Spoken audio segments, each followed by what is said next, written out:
En la oportunidad que hoy me toca, vamos a hablar sobre el arquitecto catalán Antoni Gaudí i Cornet. Hoy vamos a tratar de investigar algunos puntos de su obra, algunos elementos de su arquitectura, de su arte. Y he titulado esta charla La magia de Gaudí. ¿Quién fue Gaudí? ¿Fue un genio? ¿Fue un loco?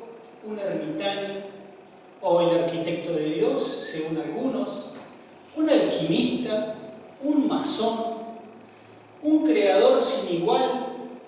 ¿Un hereje o un santo?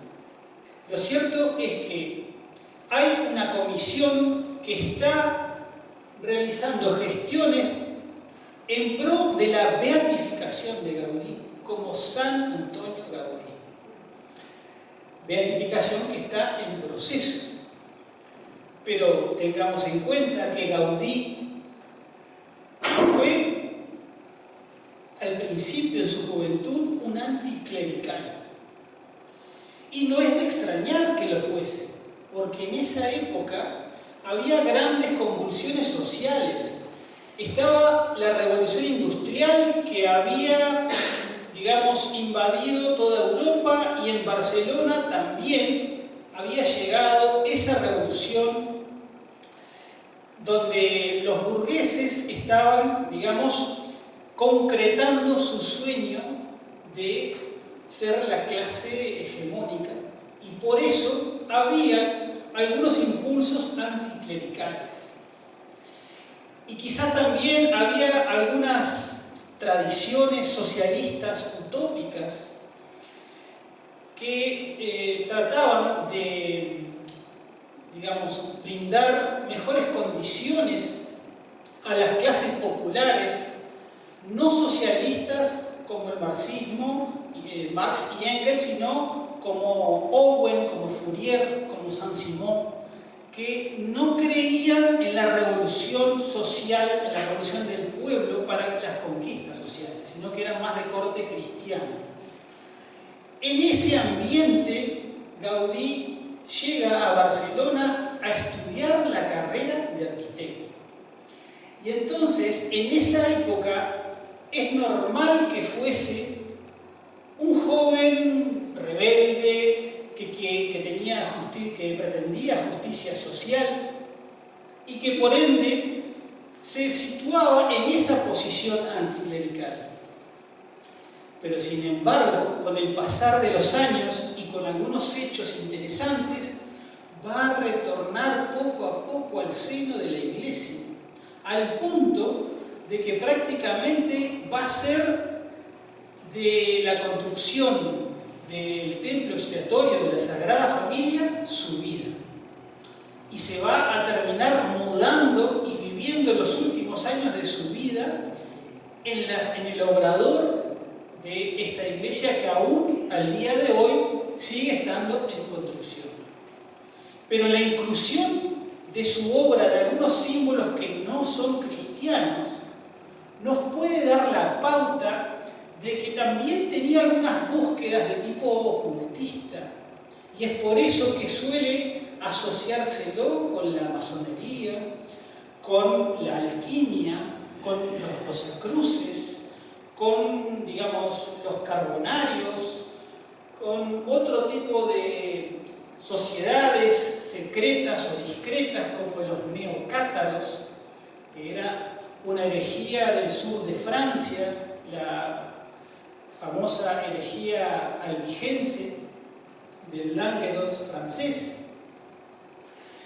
Pero en definitiva, no hay ningún documento que pruebe su pertenencia a alguna sociedad secreta o discreta. Solamente nos queda su obra.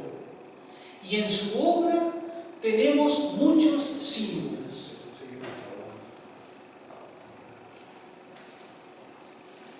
¿Y cuál es el secreto de la magia de la arquitectura de Antonio Gaudí? Su magia radica en una concepción de arte total, diseñaba absolutamente todo, desde el espacio arquitectónico hasta el mobiliario de uso común diario de cada uno de sus clientes. Cada detalle se integra al todo. Y es una concepción holística, diríamos hoy, integral, en la medida de que cada pequeño elemento se está integrando a todo el conjunto. Sus edificios, además, denotan coherencia estructural y también estética o formal. O sea, no hay una decoración por el hecho de querer decorarlo, sino que cada ornamento responde a algún criterio, a algún concepto que a veces es estructural y a veces es filosófico. Tiene un afán de invención lógica, o sea, usa el sentido común. Y al usar el sentido común es capaz de concebir edificios que son revolucionarios para su época. Ninguna de su expresión formal artística es gratuita y no apunta al perfeccionismo, sino a un idealismo. Estos son algunos tópicos de la magia de Gaudí. Y finalmente reivindica el trabajo artesanal en función de la dignificación humana. Tengamos en cuenta que estaba en pleno apogeo la revolución industrial, maquinista, donde había una clase despojada, obrera, que cada vez quedaba en condiciones paupérrimas. Y en este caso, él va a reivindicar el trabajo artesanal sobre el industrial, digamos. Antoni Gaudí es el arquitecto de la Sagrada Familia, pero no solo de la Sagrada Familia. Es también el arquitecto del Parque Güell en Barcelona, es el arquitecto de la Casa Batlló y de la Casa Milà, más conocida como La Pedrera. Pero no vamos a ver cronológicamente cada una de sus obras, sino que vamos a ver su obra a partir de estas 4 claves. La primera clave es que es un inquieto observador de los principios generadores de las formas de la naturaleza. La segunda clave es una comprensión de la lógica geométrica del orden creador. Después de estudiar a la naturaleza, él comprende que ésta se expresa a través de la geometría, que no es tan evidente. Si uno mira la naturaleza, uno puede llegar a ver una imagen caótica y solamente de una visión minuciosa y observadora podemos empezar a agarrar una hoja y esa hoja de un árbol tiene una proporción geométrica. Y eso tiene una lógica. La lógica de crecimiento de la naturaleza, tanto del reino vegetal como el reino animal, tienen leyes precisas. Entonces, él comprende que esas leyes se basan en la geometría. La naturaleza geometriza.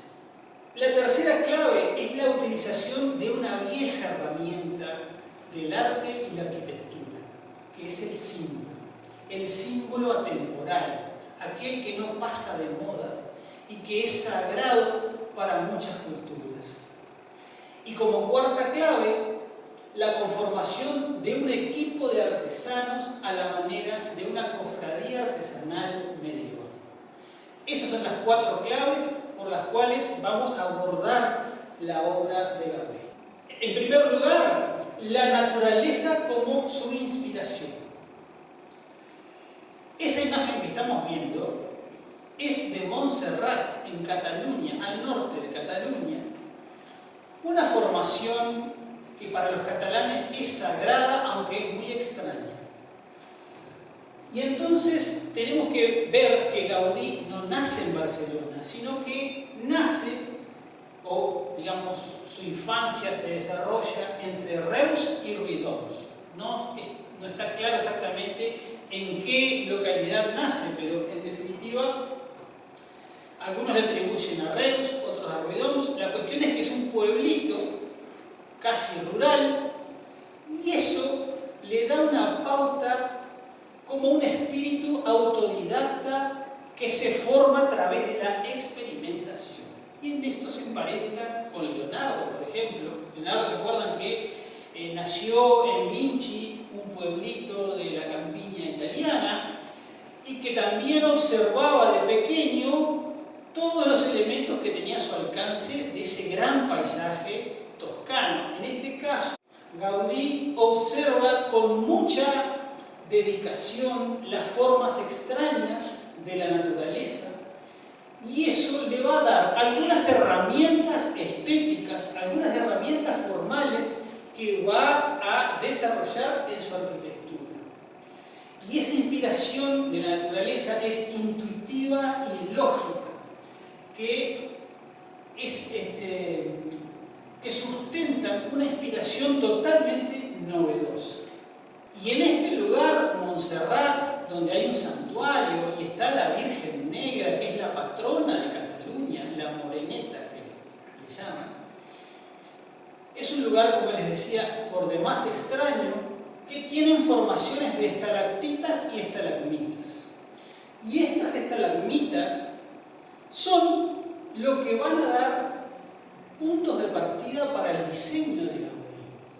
Esas formas extrañas de algunos de sus proyectos, como por ejemplo, empezando por el monasterio para las misiones de Tánger, al norte de África, o el proyecto para la iglesia de la colonia Güell, o un proyecto para un rascacielos en Nueva York, o quizás las torres, los campanarios de la Sagrada Familia responden a esa lógica observadora, a ese Gaudí atento, observador, pero además que saca apunte para sus proyectos.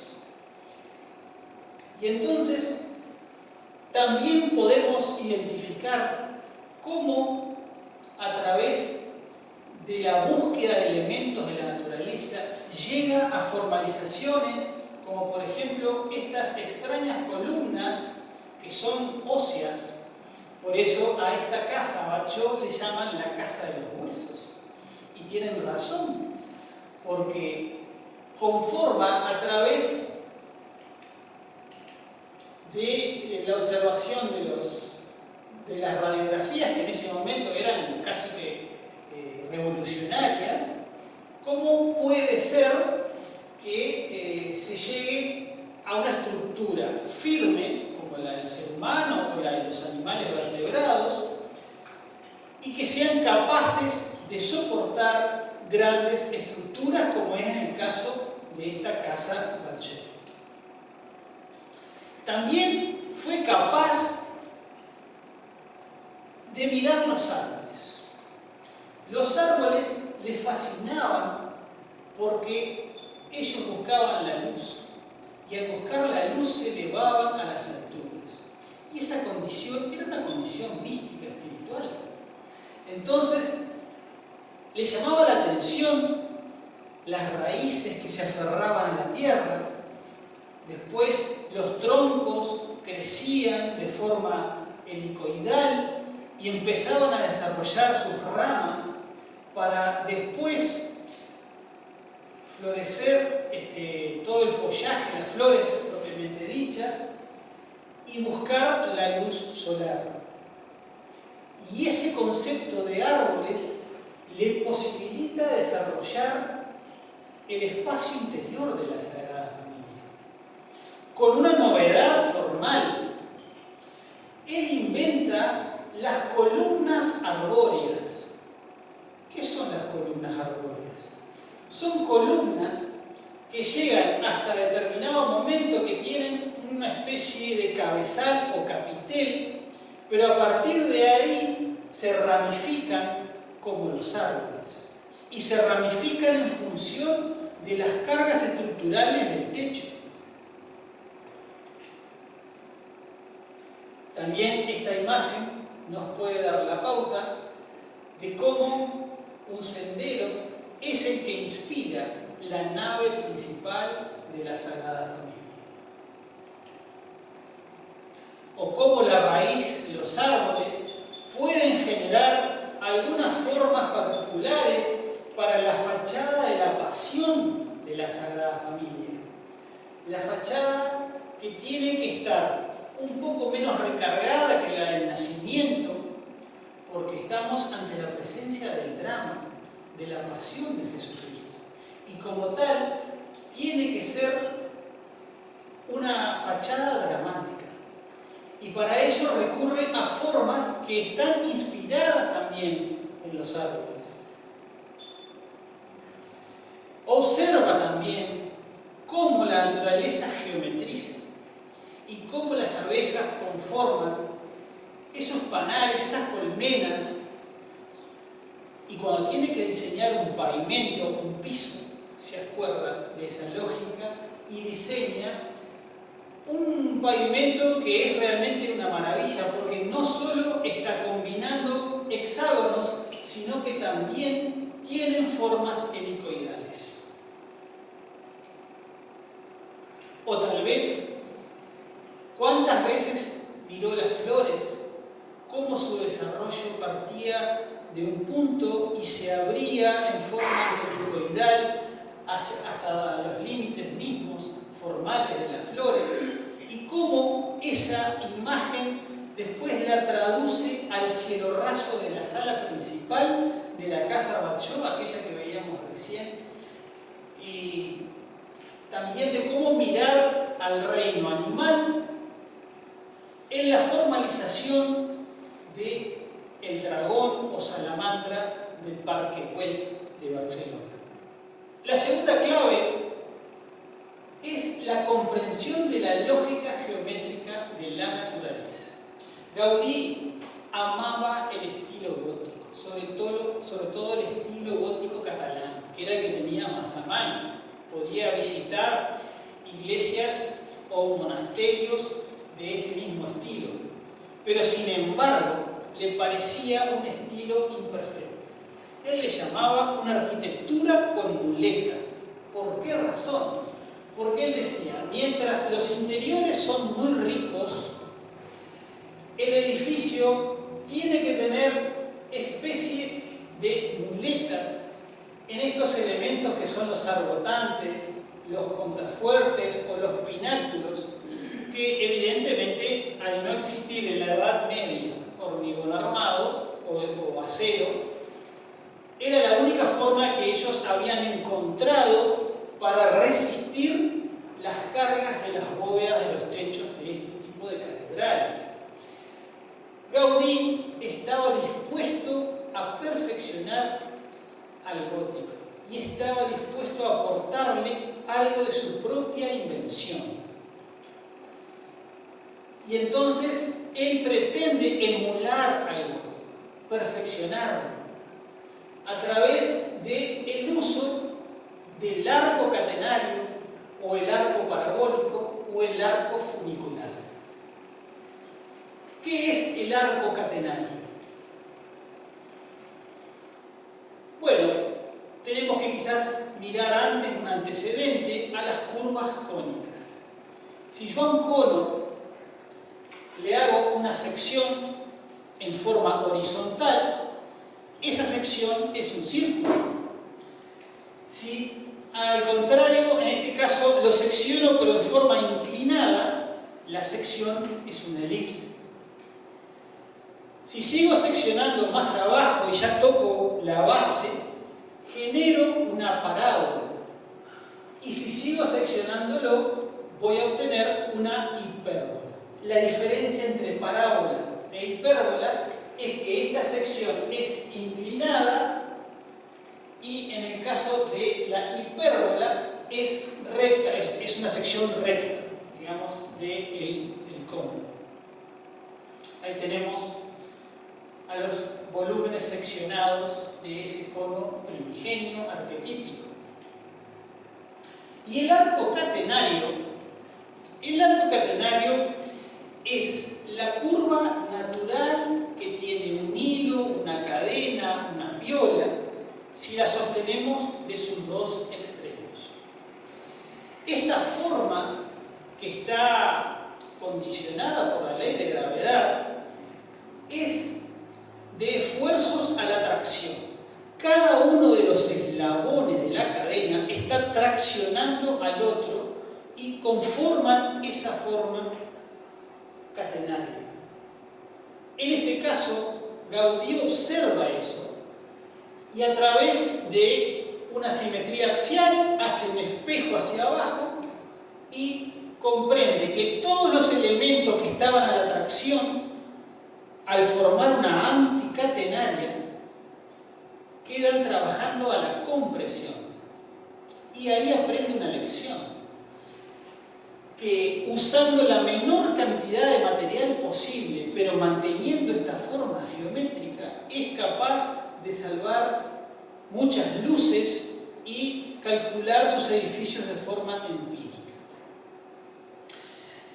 Acá me tengo que detener un poquito, porque esta es la razón por la cual comencé a investigar a Gaudí. Yo investigaba a Eladio Dieste y resulta que Eladio Dieste había aprendido una lección del pintor Joaquín Torres García. Joaquín Torres García trabajó con Gaudí 2 años en Barcelona y en Palma de Mallorca. Y conocía muy bien la obra. Y en la oportunidad de entrevistarse Dieste con Joaquín Torres García, Torres le dice: ¿usted conoce la obra de Gaudí?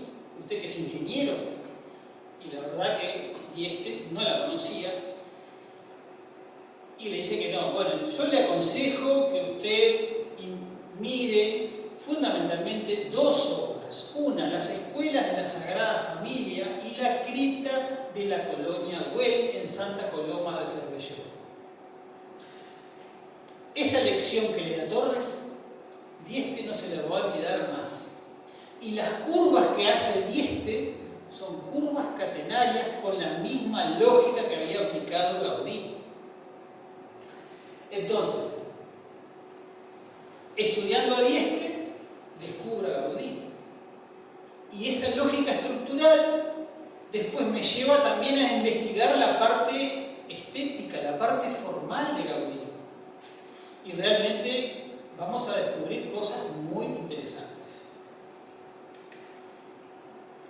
Como les decía, el arco anticatenario trabaja estrictamente a la compresión. No hace falta agregarle hierro, nada.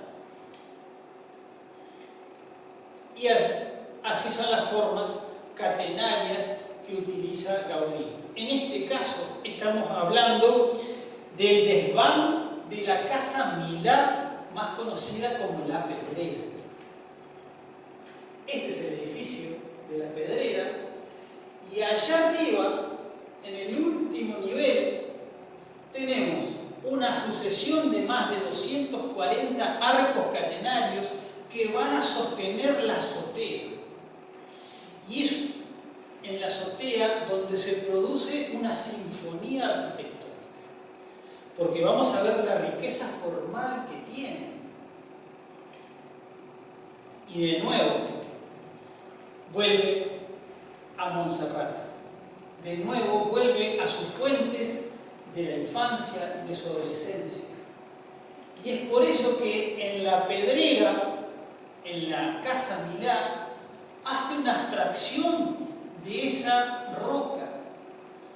No por nada los catalanes a esta construcción la llamaron cantera. Cantera en catalán quiere decir pedrera, por eso se llama La Pedrera. Porque parece como si fuese una roca que está siendo horadada a través de esas ventanas que son todas diferentes. Y como les hablaba, en esa azotea aprovecha todos los ductos de ventilación y todas las chimeneas que necesariamente debe tener un edificio de departamentos para hacer un alarde estético y artístico. Una herencia que hasta el día de hoy nos maravilla. También hay arcos catenarios en la casa Bachó. Hay una sinfonía de arcos también en los pisos superiores,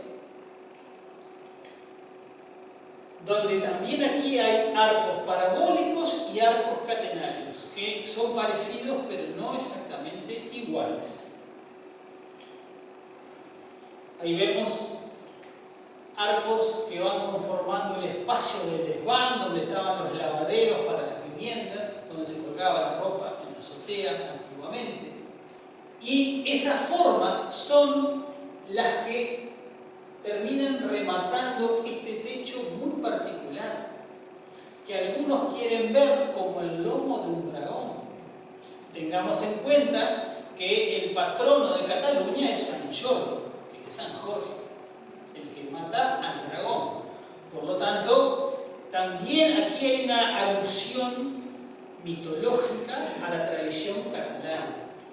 Ese mismo sombrero de la casa Bachó, visto desde la azotea, desde atrás, se ve de esta manera, con unas tejas de colores muy particulares y con una cruz muy particular, una cruz de 6 brazos. Ya la vamos a ver qué particularidades encierra. Y sobre todo, el uso del color en la arquitectura, a través de una técnica que se denominó el trencadís. ¿Qué es el trencadís? Es cerámica partida. A veces encontrada en desechos, pero a veces mandada a importar desde Italia y partidas para que sean algo caótico, pero que va conformando algo dinámico, superficies curvas que son parte de la arquitectura de Gaudí.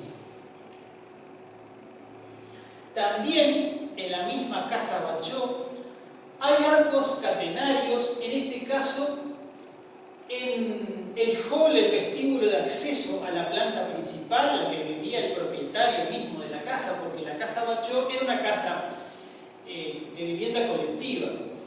Estaba en planta baja, había comercios, en el primer nivel, o sea, el siguiente nivel, ahí vivía el dueño de casa y después alquilaba los pisos superiores.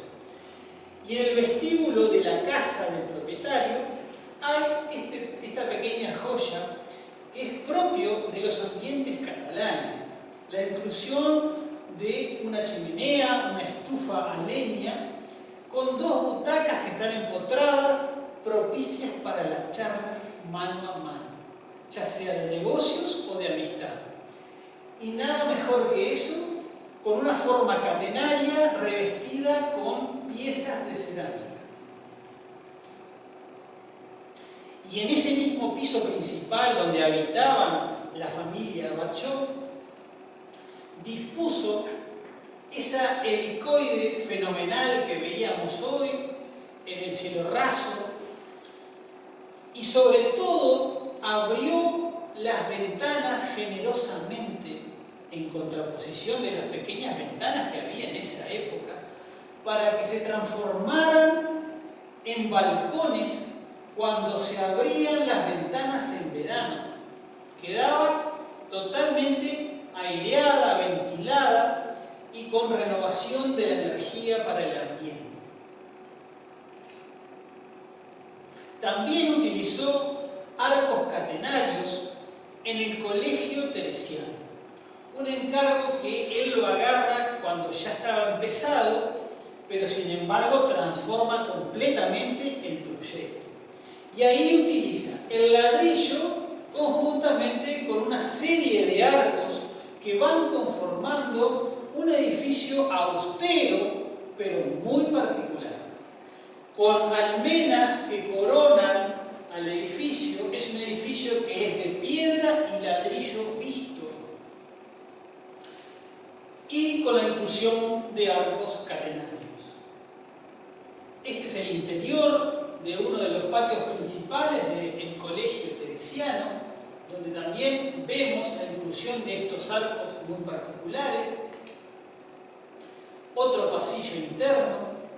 Fíjense, si no tuviese esos arcos sería un pasillo bastante tubo, y esta sensación que le da los arcos humaniza un poco más ese extenso pasillo que prácticamente abarca gran parte de la nave del colegio.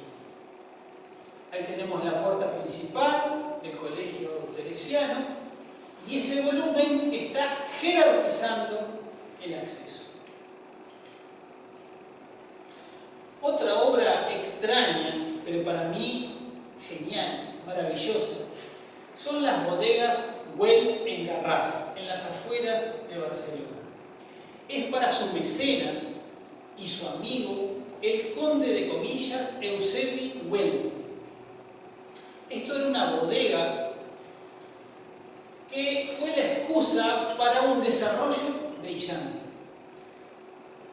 Parece muy caótica esa composición estética, pero realmente hay que tener un manejo del diseño para poder darse la libertad que tiene este edificio.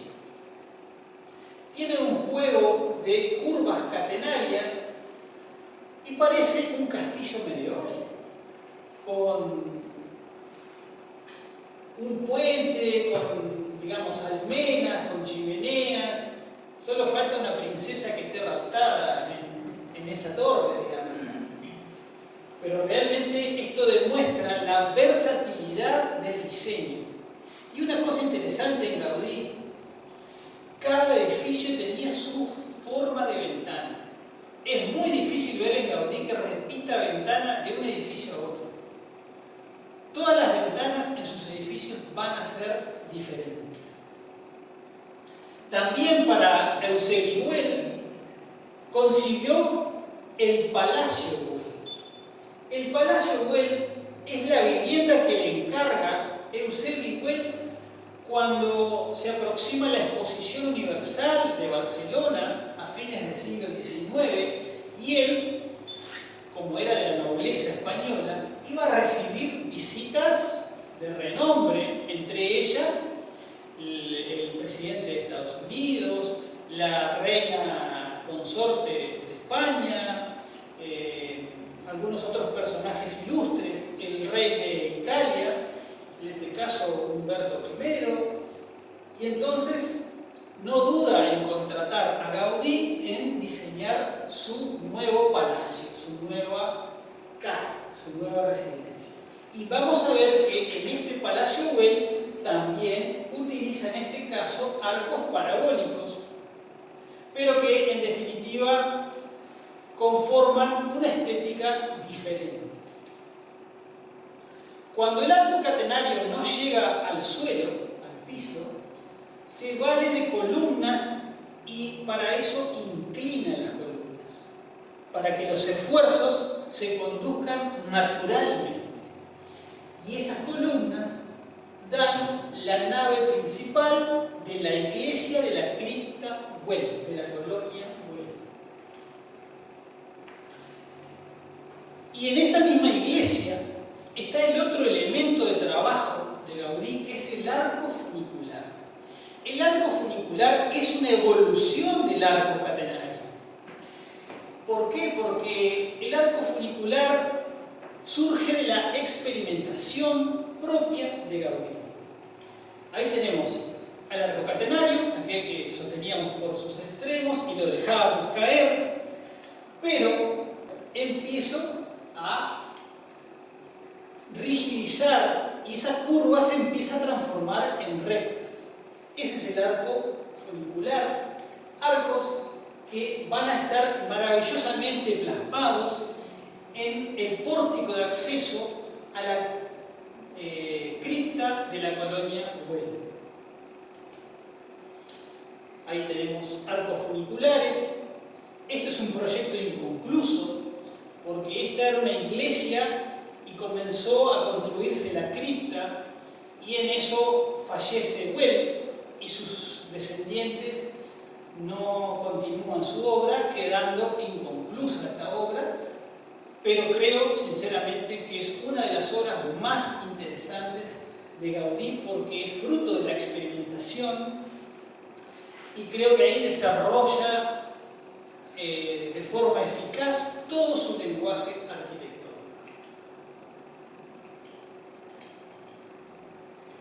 ¿Y cómo calcula esa iglesia Gaudí? Con el mismo método empírico.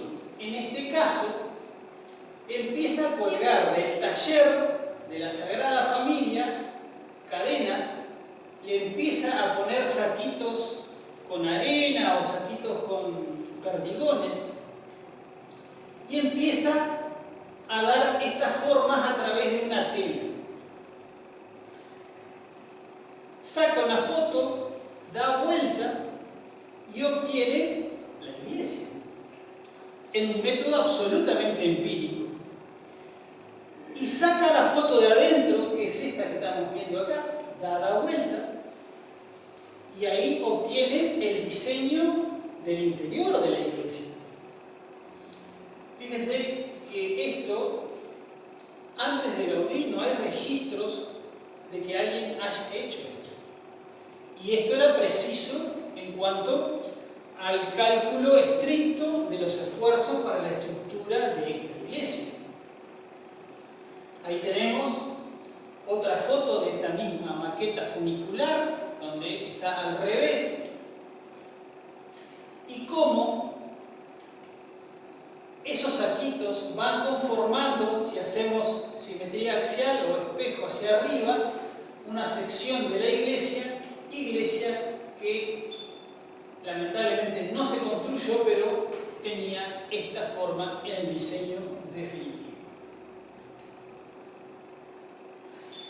En la cripta, que es lo único que se hace, o sea, lo que está bajo tierra, digamos, no es el templo principal, vemos una sucesión de arcos de ladrillo que están sustentados por columnas de piedra semidesbastadas, que están sugiriendo el basamento, el fuste y el capitel de la columna, pero en forma muy tosca, pero absolutamente buscado, ¿no? No es una cosa que quedó inconcluso, sino que esta imagen era absolutamente buscada. Ahí vemos otra imagen. Como les decía, era un diseño total. Estos bancos también los diseñó Gaudí. Los bancos de la iglesia son muy particulares y eso es un diseño integral. Cuando Torres le recomendaba a Dieste que mirase esta cripta de Santa Coloma del Cervelló, le recomendaba que mirase cómo eran las paredes, porque en vez de ser rectas, como la mayoría de nuestros edificios, las paredes van haciendo zigzag como si fuese un biombo. Un biombo, si nosotros lo extendemos, no es resistente. Pero claro, si lo empezamos a plegar, ahí se hace un cerramiento realmente resistente. Y esto es lo que utiliza Gaudí en las paredes. Cerramientos tipo biombo que van zigzagueando, pero para hacer rígida la estructura. Con una formalización de ventanas muy interesante. Y tengamos en cuenta que esta colonia Güell era la fábrica textil de los Güell, que pretendía que los obreros viviesen cercanos a la fábrica, por eso es una colonia. Y Gaudí aprovecha las agujas de la fábrica textil para realizar las rejas de las ventanas. O sea que no desperdiciaba nada, reciclaba. Y esto es un concepto amigable con el medio ambiente. No había derroche, sino aprovechamiento cabal de los recursos. Llama la atención que todas las ventanas tienen cruces de lados iguales, semejantes a las cruces paté templarias, que también es otro recurso por el cual algunos quieren ver alguna filiación ocultista de Gaudí al expresar estas ventanas. Ahí vemos cómo esa maqueta conforma también una sección de la Sagrada Familia, de la catedral, del Templo Expiatorio y Basílica de Barcelona. Y al darlo vuelta, obtenemos la sección del edificio. El edificio, en esta etapa, cuando se estaba construyendo, obedece a esa lógica de esa misma maqueta funicular.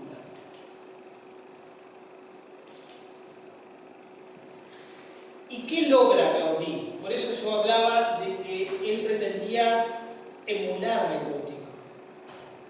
Esto es la sección de una catedral gótica y esta es una sección de la Sagrada Familia. Como veíamos, en la catedral gótica es un edificio, como él decía, con muletas que tenían arbotantes, tenían contrafuertes y tenían pináculos. Y él piensa que eso no es necesario hacer. Otra cosa que era muy imprescindible, en este caso la piedra clave de las bóvedas, él dice que con los nuevos elementos geométricos ya no hace falta disponer de la clave para las bóvedas. Y entonces empieza a razonar sobre los esfuerzos de su iglesia, y es ahí donde, a partir de esos esfuerzos, surgen las columnas arbóreas que habíamos visto recién. Porque cada una de las ramas está canalizando un esfuerzo y entonces no se hace necesaria la utilización de arbotantes. Y otra cosa interesante, no usa piedra clave de la bóveda como en las catedrales góticas, sino que utiliza lucernarios ahuecados que a través de una figura geométrica realmente hace un aporte interesante a estas bóvedas de la Sagrada Familia. Y estos elementos geométricos son los hiperboloides. El hiperboloide es un elemento geométrico de revolución. Si nosotros lo miramos de costado, es una hipérbola esta curva, que gira a través de un eje y al girar genera este elemento denominado el hiperboloide. Ese hiperboloide, Gaudí lo va a concebir de esta manera, y obviamente que no lo va a haber construido porque él muere antes de que se haga el desarrollo del templo de la Sagrada Familia, pero hoy los continuadores de su obra han desarrollado toda esta serie de hiperboloides que, como les decía, anula la piedra clave de la bóveda y genera elementos donde les coloca luminaria en algunos casos y en otros deja pasar la luz natural. Y logramos este tipo de maravilla del espacio. Realmente, esta es una foto tomada desde el piso.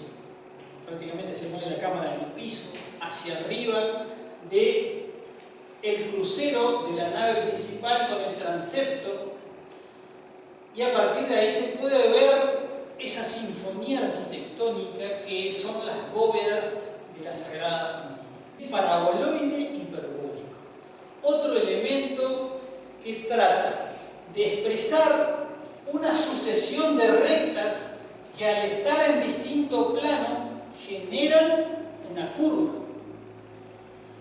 Y esa curva la utiliza en un edificio provisorio, porque Gaudí quería que los hijos de los obreros de la Sagrada Familia fuesen a la escuela, y les construye un edificio muy económico, pero maravilloso, que son las escuelas de la Sagrada Familia.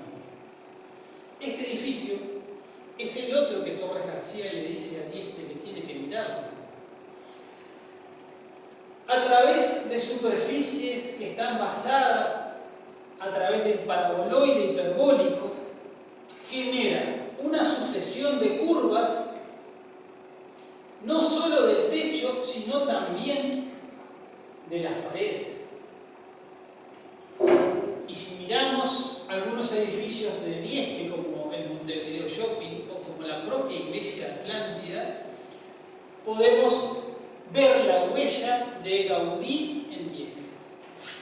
Y a través de la expresión del ladrillo visto. Otro elemento interesante de desarrollo estético de Gaudí es el helicoide. El helicoide es otro elemento también de revolución a través de un eje. Hay un radio de la cara circular del cilindro que en sucesivas series uniformes va ascendiendo y le da movimiento. El helicoide para Gaudí constituye mirar cómo es el crecimiento de todas las formas de la naturaleza, desde la más pequeña, desde la cadena del ADN, pasando hasta el macrocosmos de nuestras galaxias. Una forma o un patrón que sigue la naturaleza para crear. Y Gaudí lo utiliza magistralmente en algunas de sus obras, como por ejemplo en los campanarios de la Sagrada Familia. La tercera clave de la cual quería comentarles es el uso de la herramienta más antigua de transmisión discipular, el símbolo. Y esto va, digamos, en contraposición a lo que ya en el siglo XX comenzó como una especie de secularización de la arquitectura, donde el minimalismo empezaba a imperar y donde algunos decían que el ornamento era delito. Gaudí, en contra de esa opinión, utiliza al símbolo como vehículo de expresión que humaniza a la arquitectura. Y en esta obra, que es para su mecenas, Eusebio Güell, la finca Güell, creo que de común acuerdo con el cliente, con el comitente, lo que hace que esto era nada más y nada menos que la construcción de unos depósitos, de unas caballerizas y de una entrada a una finca suburbana que tenía Güell. Nada más que eso. Pero sin embargo aprovecha la ocasión para desplegar un emblema simbólico en torno al mito de Heracles o de Hércules. Heracles en Grecia, Hércules en Roma. Y el mito de Hércules o Heracles habla del jardín de las Hespérides. Entonces Gaudí aprovecha ese símbolo para la formalización arquitectónica de esta entrada. Y el portón de la reja es un dragón. Quiere el mito que uno de los 12 trabajos de Heracles o Hércules era robar los frutos del jardín de las Hespérides. Las Hespérides eran las hijas del titán Atlas que custodiaban los frutos de la diosa Hera. Y uno de los trabajos era robar esos frutos. Pero claro, había un dragón, el dragón Ladón custodiaba el jardín. Y entonces, a través del esfuerzo de Hércules, logra hacerse con esos frutos y logra llevarle a Euristeo ese trabajo culminado. Gaudí en este caso formaliza al dragón como el portón de acceso. Pero más que nada recupera una tradición milenaria de colocar en los accesos a las residencias, a las casas, entidades monstruosas. A veces eran dos dragones, 2 perros, 2 leones, 2 alegorías que lo que hacían era como custodiar el ingreso al hogar, para evitar que entraran malas energías. Y esto lo aplica como símbolo y está recuperando una tradición milenaria. Y para reforzar el mito coloca en la cima el árbol sagrado de la diosa Hera, el que contenía a esos frutos que estaban destinados a ser robados por Heracles. He ahí el símbolo en la arquitectura. También en el Parque Güell, que es una urbanización que hace con su mecenas Eusebio Güell, pero que desde el punto de vista inmobiliario fue un fracaso. Pero sin embargo, hoy es uno de los paseos más bonitos que tiene Barcelona y que es un legado patrimonio de la humanidad por la UNESCO. Y en este parque, en este sector, coloca a la salamandra. Algunos dicen es el dragón del parque, pero si sabemos que era un estudioso de la tradición, podemos contemplar que no tiene cola como un dragón y que además está debajo de este elemento. Este elemento, en realidad, es el atanor de los alquimistas. Entonces, es muy corriente, sobre todo en Francia, un símbolo de la realeza era la salamandra. Entonces, este especie de monstruo del fuego, en este caso, está representada debajo del atanor. El atanor es el horno con el cual trabaja el alquimista. Y lo que hace la salamandra en este caso es como un producto de ese trabajo. Desde el punto de vista funcional, la salamandra en este caso es como una fuente y de su boca emana agua. ¿Por qué? Porque toda la plaza, toda esta plaza acá que vemos que es una plaza seca, es de grava que absorbe el agua y todo el techo es un gran tanque que almacena el agua de lluvia para el riego del parque justamente. Y tiene un aliviadero en la salamandra.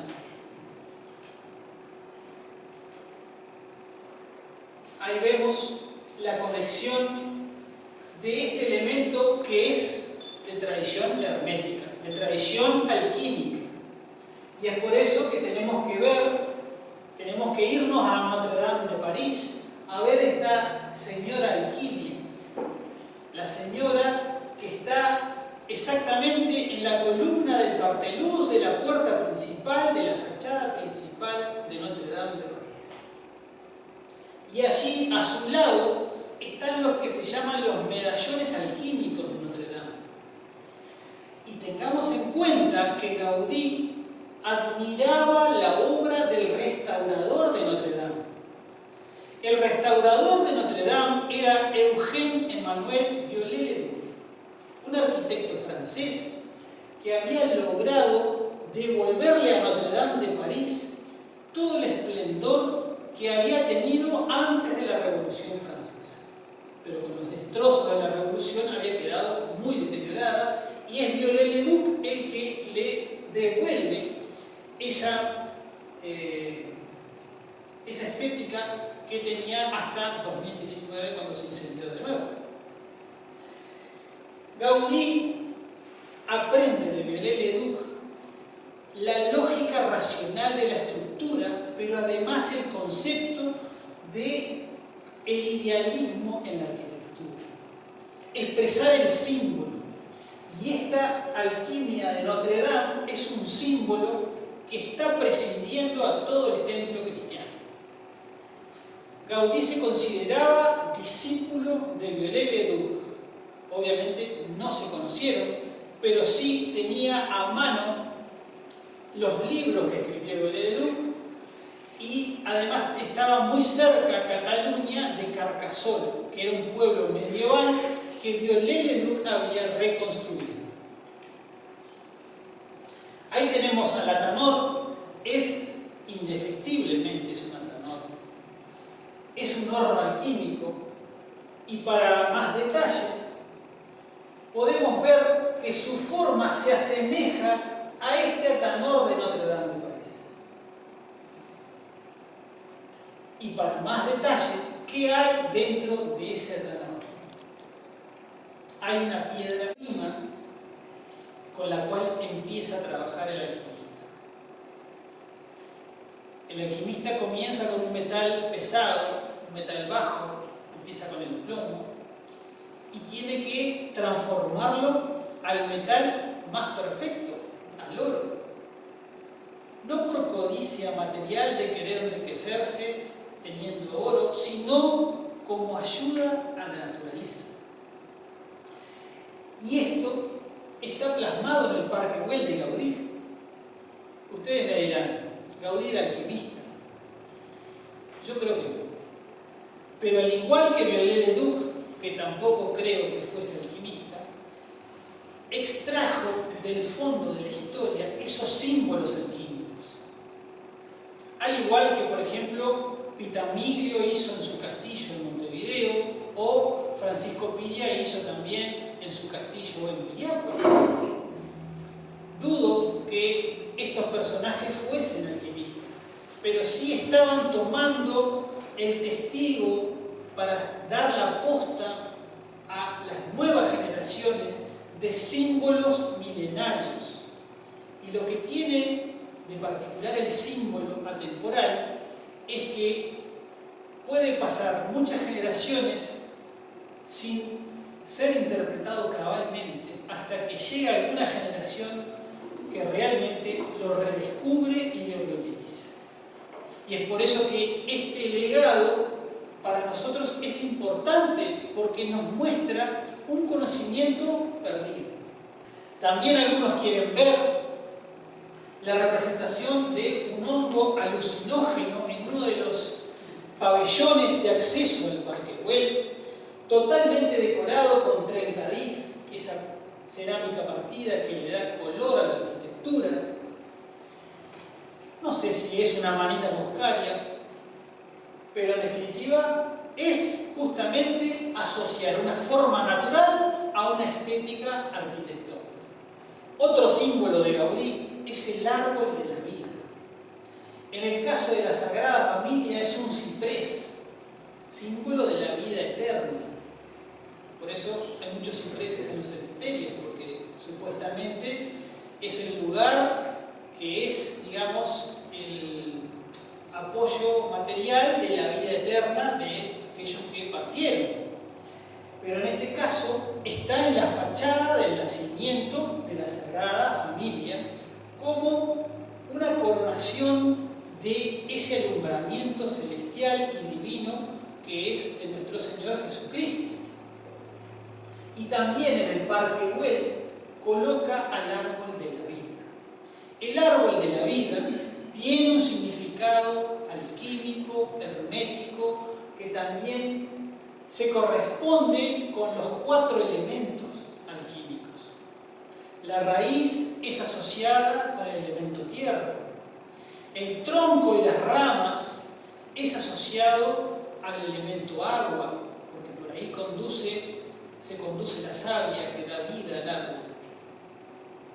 El elemento aire son las hojas, porque están libradas al viento. Y el elemento fuego son las flores. Y ustedes me preguntarán, ¿y los frutos?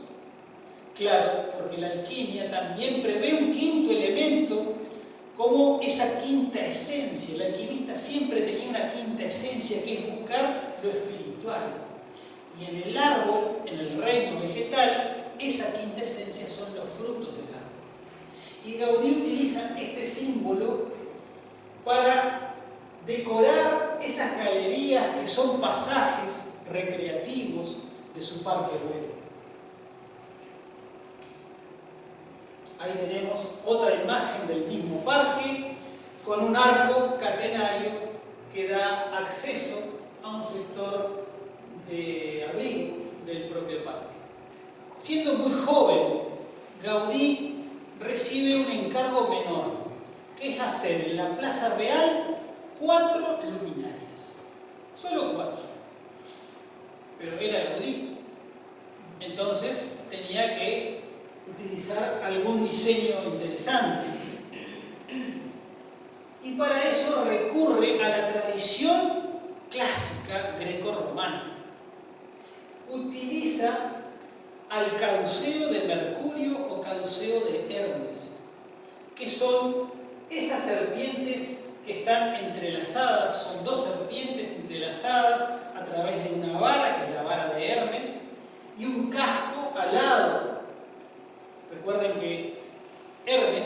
Mercurio era un dios que tenía un casco alado y sandalias aladas. En este caso, utiliza 6 luminarias, 6 lámparas, y están coronadas por este caduceo de Mercurio. Otra vez el símbolo al servicio de una expresión artística.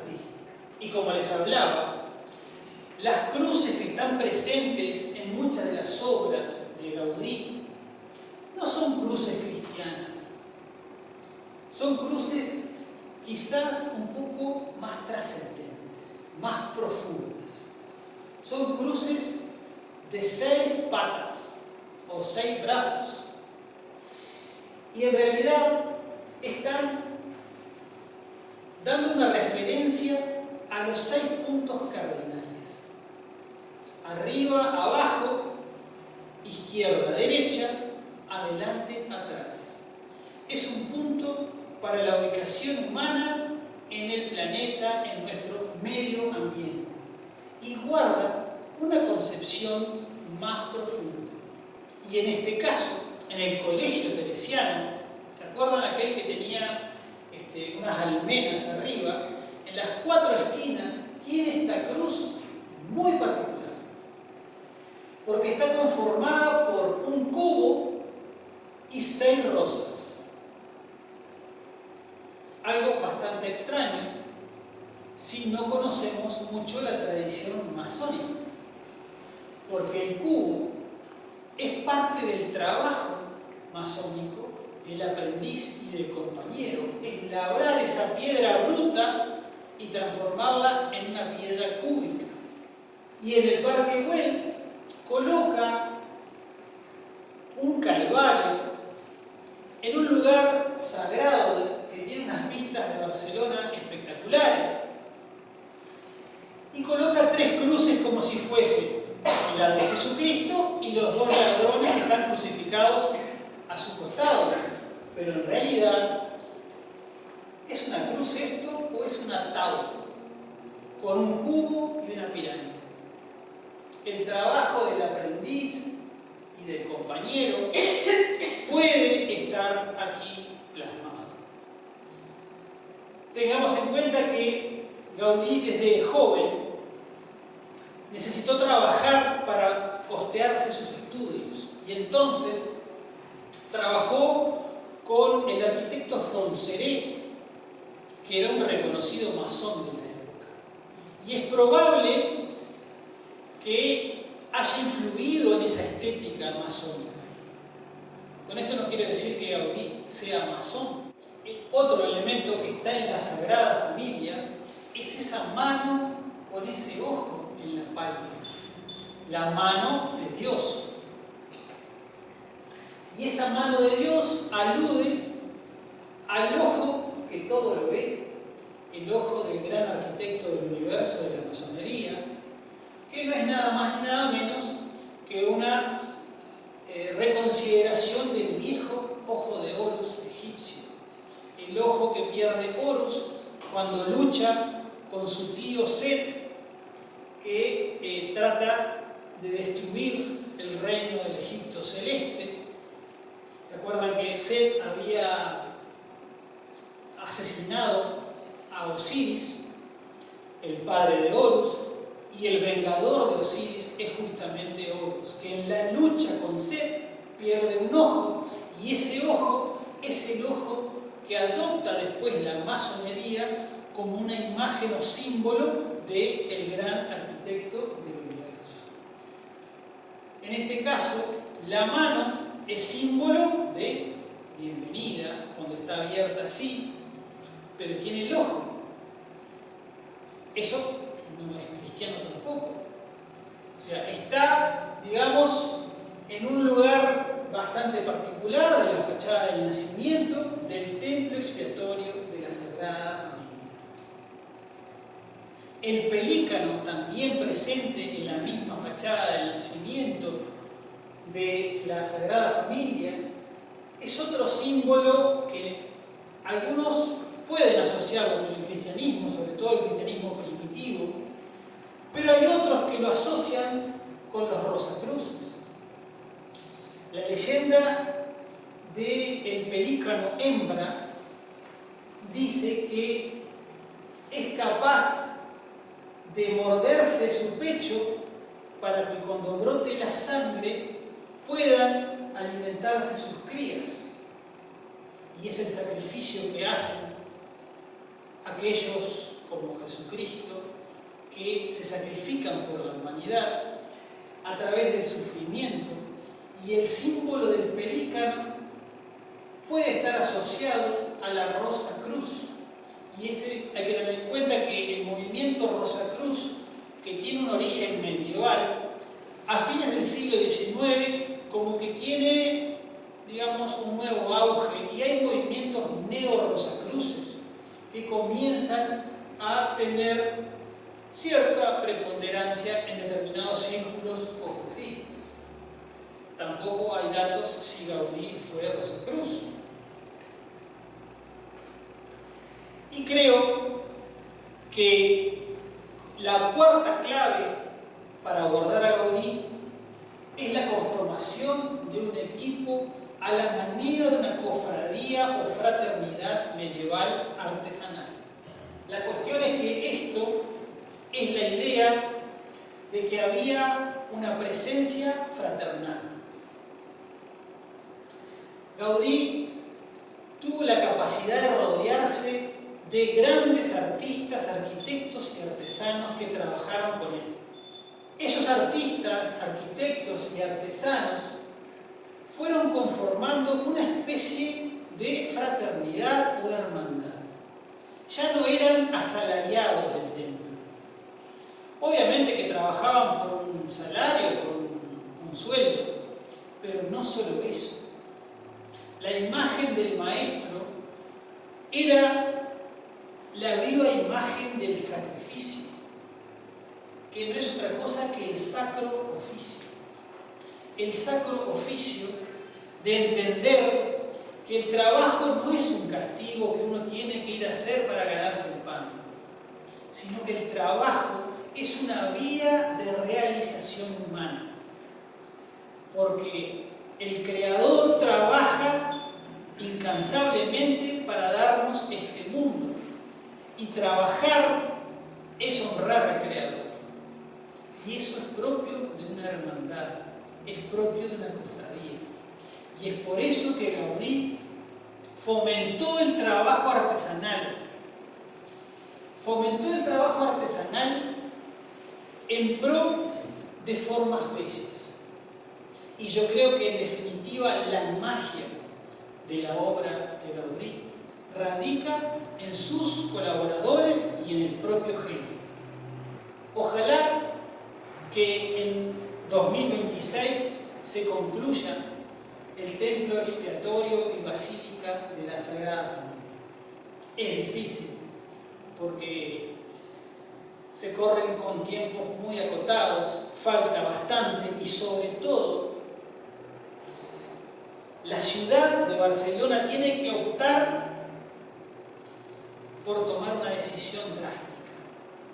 Tiene que demoler al menos un gran edificio de apartamentos enfrente para hacer la fachada principal, porque originalmente estaba previsto una plaza, pero se construyó toda esa manzana y no hay forma de realizar la escalinata principal de la Sagrada Familia. Y eso creo que es una operación que va a llevar más tiempo. Por eso me temo que no llegaremos al 2026 con la Sagrada Familia terminada. Pero debo decirles que he tenido el privilegio y la fortuna de estar en muchos templos góticos y en muchas iglesias del mundo. Ninguno me produjo una sensación de éxtasis tan profundo como la Sagrada Familia de Gaudí. Y algunos dicen que eso ya no es Gaudí, que metieron mucha mano, están usando el hormigón armado, cosa que Gaudí no utilizaba, y que hubieran dejado así el templo inconcluso, que estaba bien. Pero yo creo que el espíritu de Gaudí no hubiese querido que detuviesen el templo. Él sabía que una iglesia de esa escala es obra de varias generaciones. Y por tanto, él dejó proyectado todos los detalles del templo. Y esta fachada, que este dibujo es de Gaudí, de 1917, hoy está construida. Y están respetando las grandes líneas de Gaudí. Claro que después, para las esculturas, en este caso, fueron a contratar a Josep Maria Subirach, que fue un escultor catalán que hace muy poco falleció, pero que formalizó de otra manera, en forma abstracta, la serie de esculturas para la Pasión de Cristo. Pero arquitectónicamente están respetando al máximo posible los diseños de Gaudí. El problema es que después que murió Gaudí vino la Guerra Civil Española y saquearon e incendiaron el taller, que estaban todos los planos y maquetas de la Sagrada Familia. Y no quedó casi nada. Y lo que ha quedado son fotografías de época de ese taller. Y en base a esas fotografías están tratando de reconstruir lo que había dejado Gaudí. Es un trabajo realmente importantísimo y creo que hay que sacarse el sombrero a estos plasmadores actuales de la Sagrada Familia, porque están haciendo lo que medianamente pueden. Así tenemos el interior del templo, que ya está consagrado por el Papa Benedicto XVI en 2010 y que está librado al uso ordinario de las misas y las visitas, pero que en definitiva nos muestra que la arquitectura de Gaudí es una arquitectura que está en armonía con el orden natural de la naturaleza. Y una arquitectura de esta escala y de esta envergadura es lo que se denomina una arquitectura sagrada. Arquitectura sagrada no es necesariamente una arquitectura religiosa. Arquitectura sagrada puede ser una casa, puede ser una oficina, una biblioteca, etc. Una arquitectura sagrada tiene que respetar las leyes del cosmos, del universo, y tiene que tener un rigor geométrico como lo tenía Gaudí.